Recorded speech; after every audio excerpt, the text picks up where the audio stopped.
So I think Qatar is one of the most vulnerable player right now in the region because it depends on the Strait of Hormuz to evacuate all its LNG shipments.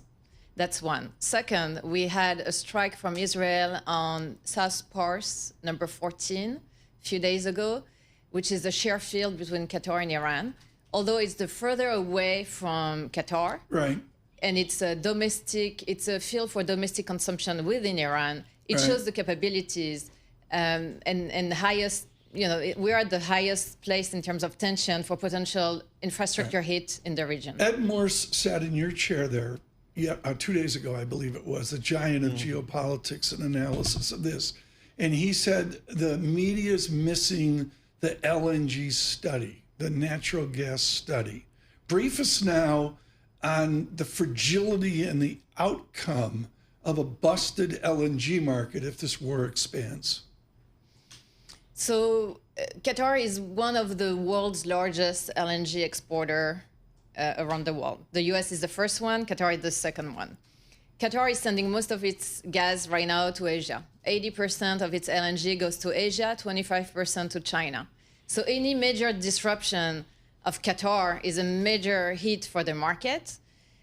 Less so right now for Europe, because since the Houthi have been relentlessly attacking shipments in the Red Sea, Qatar is, only maybe exporting 1 BCM a month to Europe. But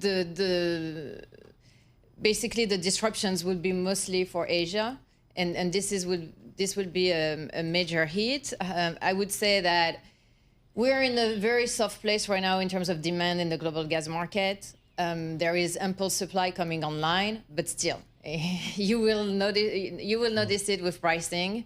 What I would say is that there are still many unknown in this. In the coming days, the oil and gas market will brace for further impact in terms of shipping disruptions and potential further attacks on energy infrastructure if things escalate. What are the shipping companies telling you about how they're preparing for, God forbid the Strait of Hormuz, there'd be some tension there, but even other shipping lanes that are critical to the movement of liquefied natural gas and crude oil? What are they telling you? Yeah. So most of the shipping companies right now are avoiding as much as possible the East Mediterranean, the Suez Gulf, the Red Sea, they were already avoiding it, and the Persian Gulf. Wow. Because we've seen some infrastructure hits in the East Mediterranean. The Haifa refinery was hit.